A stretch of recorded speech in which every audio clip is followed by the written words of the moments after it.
मेरे साथ बोलिए, भारत माता की। क्यों भाई, क्या हो गया है आप लोगों की आवाज को? बंगाल में भाजपा सरकार बनाना है या नहीं बनाना है? तृणमूल कांग्रेस को उखाड़ कर फेंकना है या नहीं फेंकना है? तो ऐसी आवाज नहीं चलती। मेरे साथ दोनों हाथ उठाइए, उठाइए दोनों हाथ, विजय के संकल्प की मुट्ठी बीजिए और प्रचंड आवाज से बोलिए, भारत माता की। वंदे वंदे, जय श्री राम, जय जय श्री राम। बोलो भारत माता की। आज के इस विशाल कार्यकर्ता समागम में मेरे साथ मंच पर उपस्थित पश्चिम बंगाल भारतीय जनता पार्टी के अध्यक्ष और मेरे मित्र श्री समीक भट्टाचार्य जी, भारतीय जनता पार्टी के वरिष्ठ नेता, पश्चिम बंगाल विधानसभा में विपक्ष के नेता, हम सबके प्रिय श्री शुभेंदु अधिकारी जी, भारत सरकार में मंत्री श्रीमान शांतनु ठाकुर जी, बहन देबश्री चौधरी जी, श्रीमती लोकेट चटर्जी जी, श्रीमती तनुजा चक्रवर्ती, बैरकपुर के भूतपूर्व सांसद अर्जुन सिंह, हमारे प्रदेश उपाध्यक्ष अमिताभ रॉय जी, श्री प्रबल रहा जी, श्री फाल्गुनी पात्रा जी, श्रीमती बीवा मजमुदार जी, हमारे संगठन की जिम्मेदारी जिन पर है ऐसे संगठन मंत्री श्रीमान अमिताभ चक्रवर्ती जी, और आज इस विशाल कार्यक्रम में आए हुए प्यारे भाइयों बहनों और मेरे सभी देव तुल्य कार्यकर्ताओं को मेरा राम राम, मेरा प्रणाम। मित्रों, आज मैं जब बंगाल में आया हूं, तब आज मैं जब इस विशाल कार्यकर्ता सम्मेलन में आया हूं, तब सबसे पहले आनंदपुर वेयर हाउस में मोमो फैक्ट्री में लगी हुई आग में मारे गए सभी श्रमिकों को श्रद्धांजलि देकर मेरी बात की शुरुआत करना चाहता हूं। ये जो अग्निकांड हुआ है, ये कोई एक्सीडेंट नहीं है। जो ये आनंदपुर वेयर हाउस में अग्निकांड हुआ है, वो ममता बनर्जी सरकार के भ्रष्टाचार के चलते हुआ है। मैं इसके बारे में बाद में बात करूंगा, मगर मैं शक्ति की भूमि बंगाल को प्रणाम करता हूं। काशीपुर आश्रम, श्री रामकृष्ण सेवा आश्रम, श्री हरिचंद ठाकुर मंदिर और मां बोरो मंदिर की पवित्र माटी को भी प्रणाम कर कर मेरी शुरुआत करता हूं। भाइयों बहनों, ये जो वर्ष है वंदे मातरम का 150वां साल गिरा है। यही बंगाल की महान भूमि के सुपुत्र बंकिम चंद्र चट्टोपाध्याय जी ने अंग्रेजों के खिलाफ आहलेख जगाने के लिए वंदे मातरम की रचना की। और वंदे मातरम की रचना देखते देखते देखते ये गीत आजादी का नारा बन गया। गुरुवर टैगोर ने जब इसको गाया, पूरे भारतवर्ष में आजादी प्राप्त करने वाले सभी लोगों ने वंदे मातरम को आजादी का नारा बनाने का काम किया। और मित्रों, जितने भी लोग आजादी के संघर्ष में शहीद हुए, जितने भी लोग, जो भी शहीद फंदे पर लटका दिया गया, वो सभी के मुंह में अंतिम शब्द था वंदे मातरम। नरेंद्र मोदी जी की सरकार ने वंदे मातरम के 150 साल पूरे देश भर में मनाने का निर्णय किया है।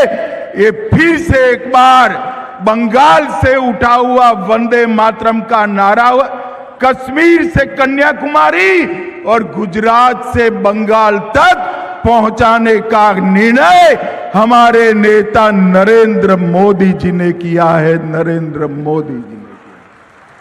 मगर विडंबना देखिए, जिस वंदे मातरम का उद्भव बंगाल की माटी से हुआ,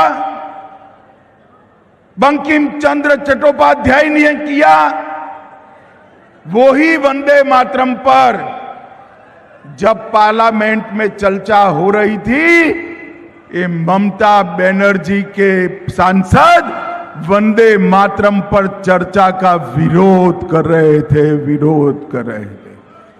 मुझे बताओ कार्यकर्ता भाइयों बहनों, वंदे मातरम का विरोध ये बंगाल की भूमि सहन कर सकती है क्या? अरे जोर से बोलिए, कर सकती है क्या? बंगाल के जन जन तक, हर एक मतदाता तक, हर एक नागरिक तक ये संदेश लेकर जाना है कि वोट बैंक की तुष्टीकरण के कारण घुसपैठियों को खुश करने के लिए ममता बनर्जी और तृणमूल कांग्रेस वंदे मातरम का विरोध कर रही है। ममता जी, मैं आपको बता दूं कि वंदे मातरम का विरोध कर कर आप नरेंद्र मोदी जी का विरोध नहीं कर रही। वंदे मातरम का विरोध कर कर आप बंगाल की अस्मिता और भारत के स्वाभिमान का विरोध कर रही है। सभी कार्यकर्ता भाई बहन मुझे बताएं, बंगाल की अस्मिता का विरोध बंगाल की जनता सहन कर सकती है क्या? अरे जोर से बोलो, कर सकती है क्या? मैं आज बंगाल की जनता को अपील करने के लिए आया हूं कि बंगाल की अस्मिता का विरोध करने वाली तृणमूल कांग्रेस को अगले चुनाव में मूल समेत उखाड़ कर फेंक दीजिए और यहां एक राष्ट्रभक्तों की सरकार लाइए। मैंने शुरुआत में कहा, आनंदपुर में लगी आग ये कोई हादसा नहीं है। 25 लोगों की जान गई है, 27 लोग लापता है। और ये कांड क्यों हुआ? ये जो मोमो फैक्ट्री के मालिक है, उसमें किसका पैसा लगा है? ये मोमो फैक्ट्री के मालिक किसके नजदीकी है? किसके साथ विमान में मोमो फैक्ट्री के मालिक विदेश की टूर लगाए हैं और अब तक मोमो फैक्ट्री के मालिक का अरेस्ट क्यों नहीं हुआ है? भाइयों बहनों, आज 25 लोग मारे गए, 27 लोग लापता है। मैं ममता जी को पूछना चाहता हूं, अगर ये घुसपैठिए होते तो आपका रिएक्शन ऐसा ही होता क्या? अरे बंगाल के नागरिक मारे गए हैं, इसमें वोट बैंक की पॉलिटिक्स क्या कर रही हो ममता जी? आपको शर्म आनी चाहिए, शर्म आनी चाहिए। और मैं आज यहां से बंगाल की मुख्यमंत्री को मांग कर रहा हूं कि इस हादसे की तटस्थ जांच, न्यायिक जांच करानी चाहिए और सबसे पहले इसके लिए जिम्मेदार लोग जो है उनको जेल की सलाखों के पीछे डालना चाहिए।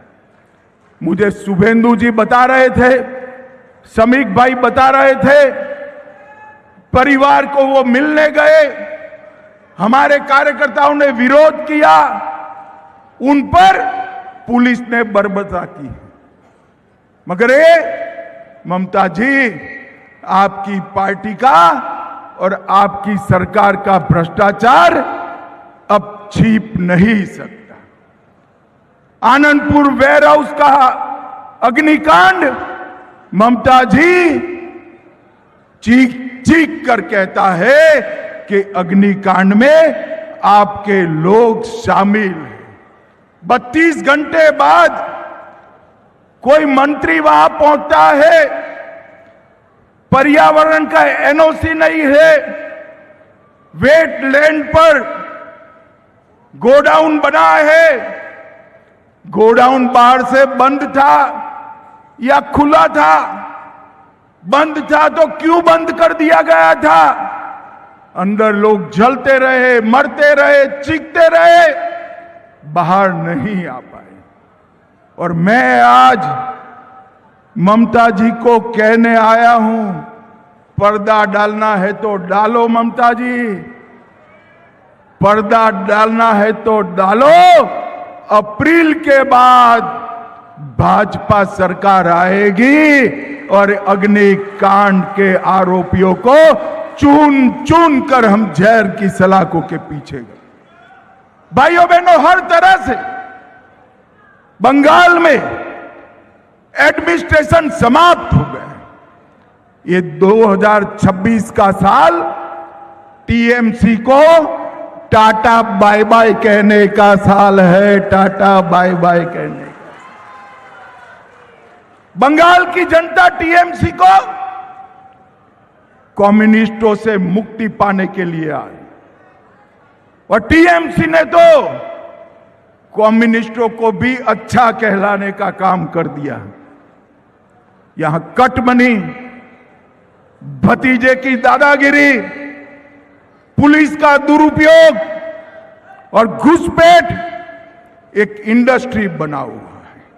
भाइयों बहनों, मैं घुसपैठ के लिए बाद में बात करूंगा, मगर गत समय जब मैं आया, मैंने कहा बंगाल में प्रचंड बहुमत से बीजेपी की सरकार बनने वाली। मुझे बताओ, आप सभी लोग, प्रचंड बहुमत से बीजेपी की सरकार बनने वाली है या नहीं बनने वाली है? अरे जोर से बोलो, बनने वाली है या नहीं बनने वाली? ये ममता बनर्जी मेरा मखौल उड़ा रही थी। ममता दीदी, जब प्रभु श्री राम ने राम सेतु बनाया, तब रावण ऐसा ही मानता था कि इस प्रकार से मुझे कोई हरा सकता है क्या? मैं आपको बताता हूं, 2014 में हमें सिर्फ 2 सीट मिली थी। 2019 में 41% वोट और 18 सीटें मिली। 2024 में 39% वोट मिला है और 2021 की विधानसभा में 38% वोट और 77 सीटें लेकर शुभेंदु अधिकारी हमारे विपक्ष के नेता बने हुए विपक्ष के नेता। ममता दीदी, अब हमें तो 38% से 45% का जंप लगाना है। आप एक बार देखना, भारतीय जनता पार्टी का वोट शेयर 50% से ज्यादा होने वाला है और प्रचंड बहुमत से हमारी सरकार बनने वाली है। भाइयों बहनों, आज मैं आप सभी को कहने आया हूं,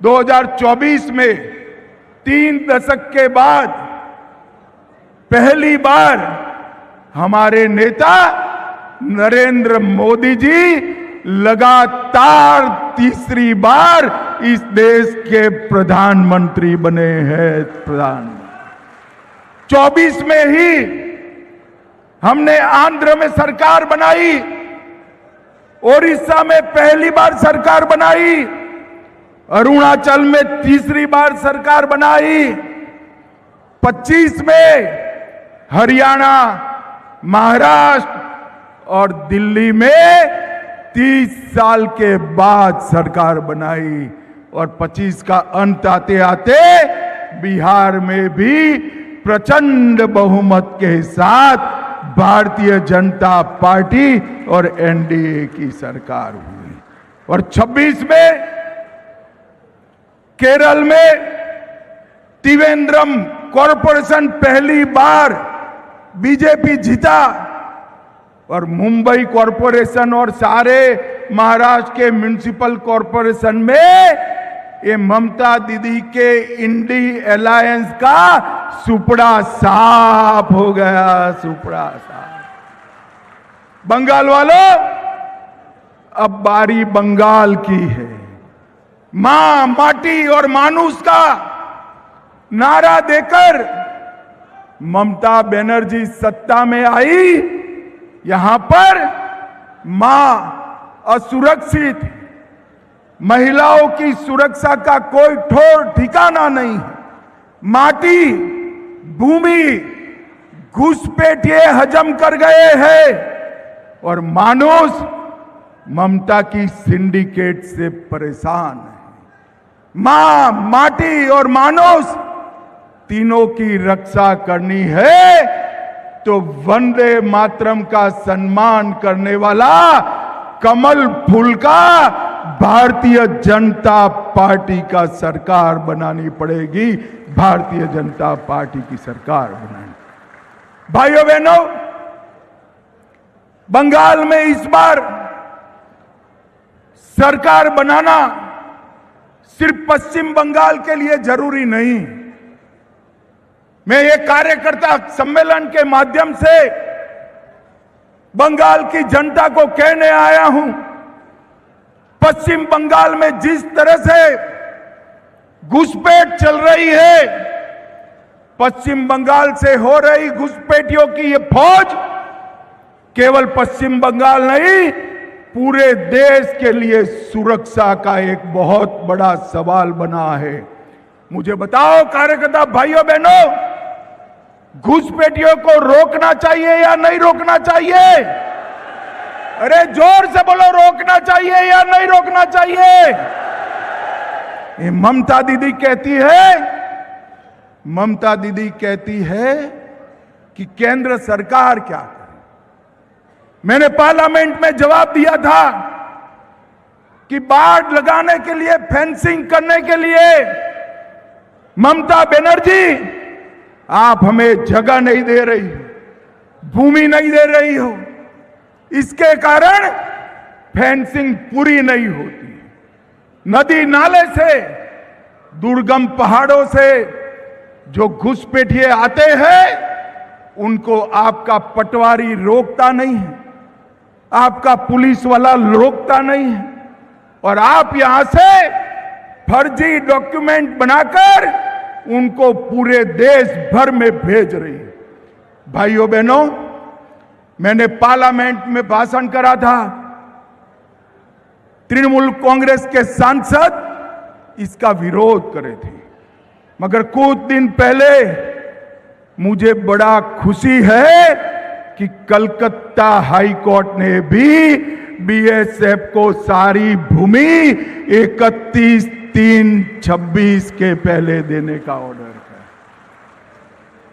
हाई कोर्ट ने स्वीकार करा कि ममता बनर्जी भूमि देने में सहयोग नहीं कर रही, घुसपैठिया रोकने में उनको कोई इंटरेस्ट नहीं।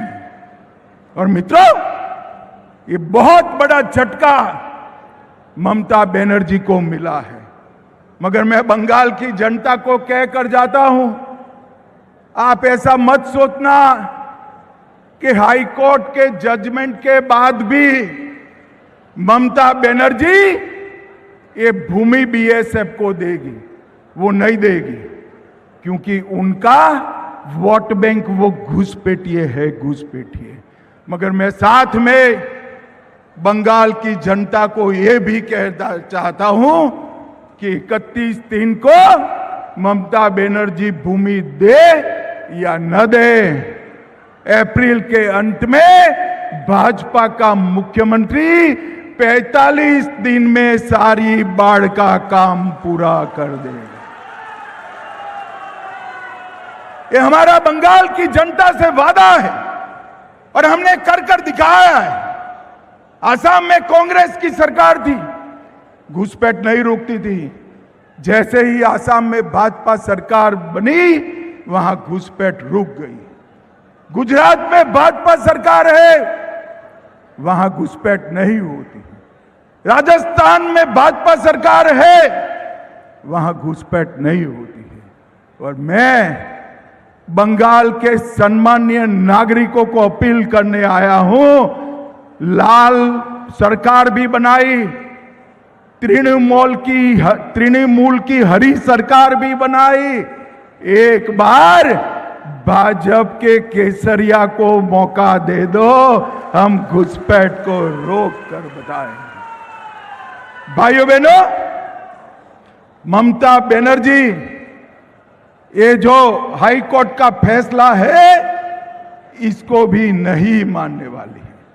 भाइयों बहनों, ममता के शासन में करप्शन को ममता बनर्जी ने इंस्टीट्यूशनलाइज करा है, संस्थागत किया है और ढेर सारे करप्शन के मुद्दे बने हैं। और ममता बनर्जी कहती है कि करप्शन कहां है। ममता बनर्जी को मैं बताना चाहता हूं, कैश फॉर क्वेरी घोटाला, शिक्षक भर्ती घोटाला, एसएससी घोटाला, नगर पालिका नगर निगम भर्ती घोटाला, गाय तस्करी का घोटाला, राशन का घोटाला, मनरेगा का घोटाला, पीएम आवास का घोटाला। ममता बनर्जी जी, हजारों करोड़ का भ्रष्टाचार हुआ है, आपको दिखाई नहीं पड़ता है। ममता जी, इसलिए दिखाई नहीं पड़ता है, भतीजे की मोह का, भतीजे को मुख्यमंत्री बनाने का मोतियाबिंब आपकी आंखों पर हुआ है। बंगाल की जनता मोतिया का ऑपरेशन कर दे, सब दिखाई पड़ेगा।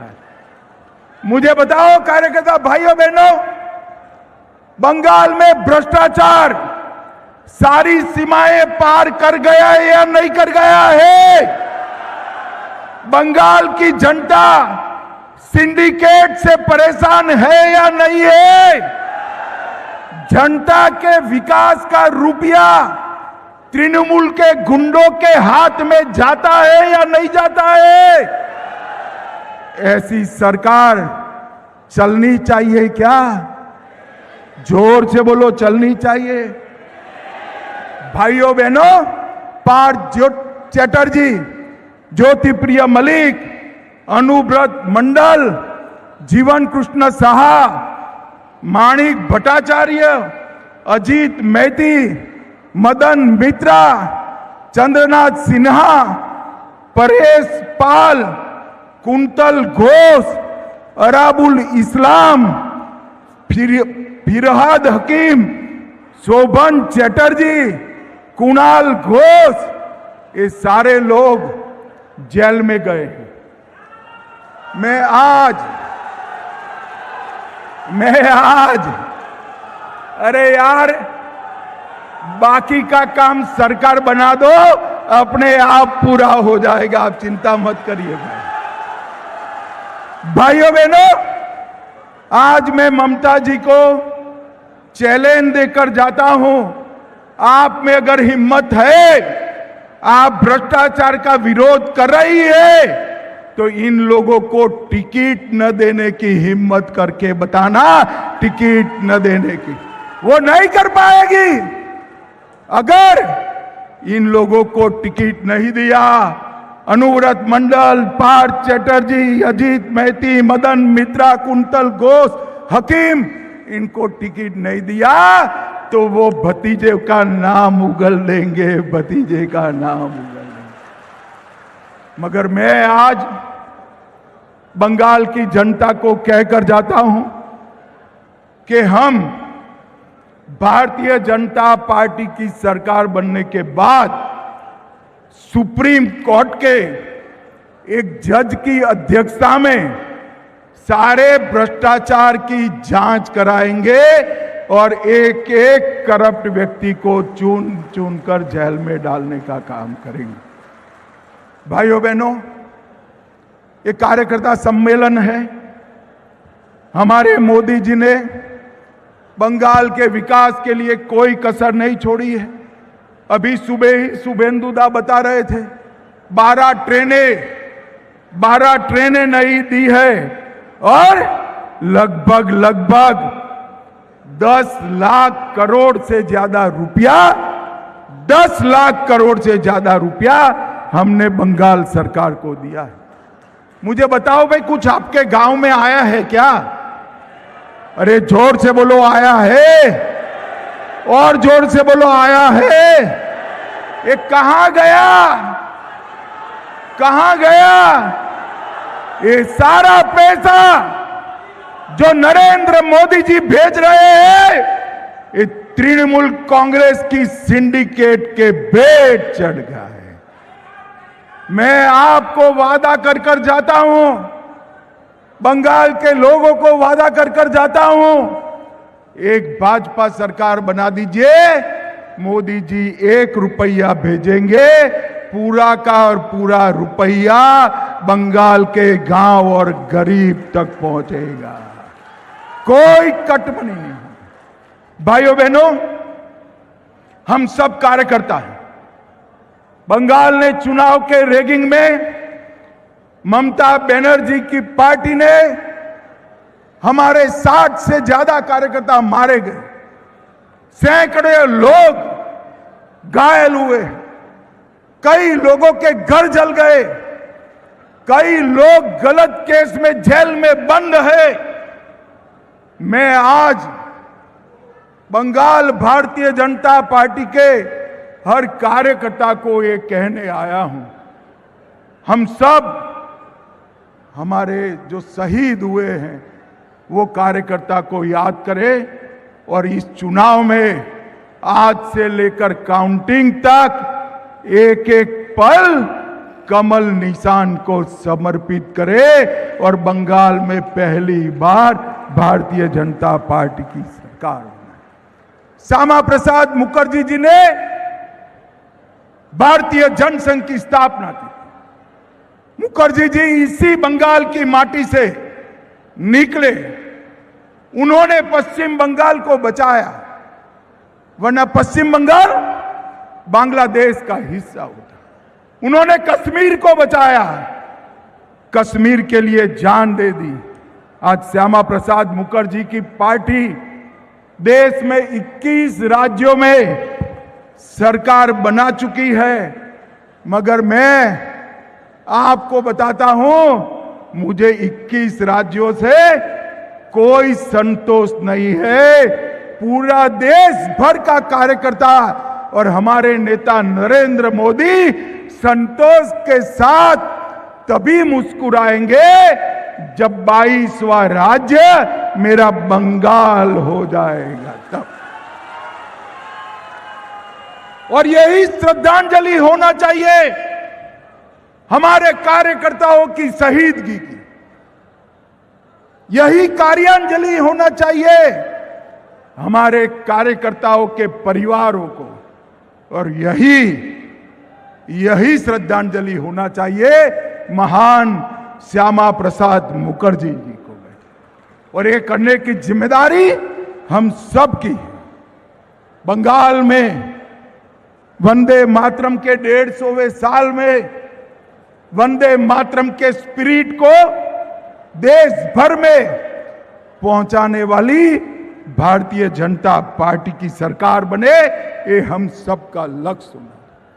भाइयों बहनों, ममता बनर्जी जी हमारे मतवा समाज के, नाम शूद्र समाज के लोगों को डरा रही है।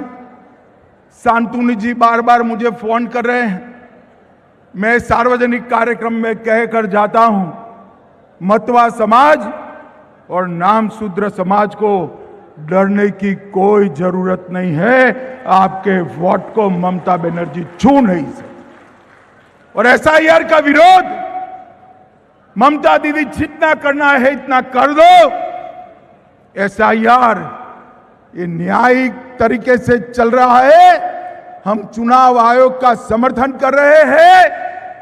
मतदाता सूची से घुसपैठियों को निकालना ही पड़ेगा, और जो बचे कुचे रह जाएंगे वो भाजपा का सीएम आकर निकाल देगा। मित्रों, भाजपा का सीएम आकर निकाल देगा।